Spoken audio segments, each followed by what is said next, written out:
Hi friends, వర్షాకాలంలో పిల్లలు ఈ ఒక్క లడ్డు తీసుకుంటే శరీర ఉష్ణోగ్రత పెరుగుతుంది అండ్ మెదడు చురుగ్గా పనిచేస్తుంది. ఈ వర్షాకాలంలో వచ్చే రోగాల నుండి కాపాడి వ్యాధి నిరోధక శక్తిని పెంచుతుంది. ఈ ఒక్క లడ్డూలోనే iron, calcium, magnesium, zinc and vitamin E అన్ని రకాల పోషక విలువలు ఈ ఒక్క లడ్డూలోనే దొరుకుతాయి. ఈ లడ్డూ వల్ల పిల్లలకు మాత్రమే కాదండి, గర్భిణీ స్త్రీలకి, బాలింతలకి అండ్ పెద్దవాళ్ళకి కూడా చాలా మంచిది.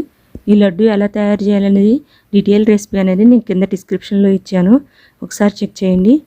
అలాగే మీరు ట్రై చేశాక ఈ రెసిపీ ఎలా ఉందనేది నాకు కింద కామెంట్ చేయండి. కిడ్స్కి 6 days healthy snacks box recipes already నేను లాంగ్ వీడియో పోస్ట్ చేశానండి. మీరు ఎవరైనా చూడకపోయి ఉంటే కింద డిస్క్రిప్షన్లో లింక్ ఇస్తాను, చూడండి. మీకు ఈ వీడియో నచ్చినట్లయితే ఒక్క లైక్ చేయండి ఫ్రెండ్స్, దానివల్ల ఈ వీడియో ఎక్కువ మందికి రీచ్ అవుతుంది. మీలో ఎవరైనా నా ఛానల్ కొత్తగా చూస్తున్నట్టయితే ప్లీజ్ సబ్స్క్రైబ్ చేయండి.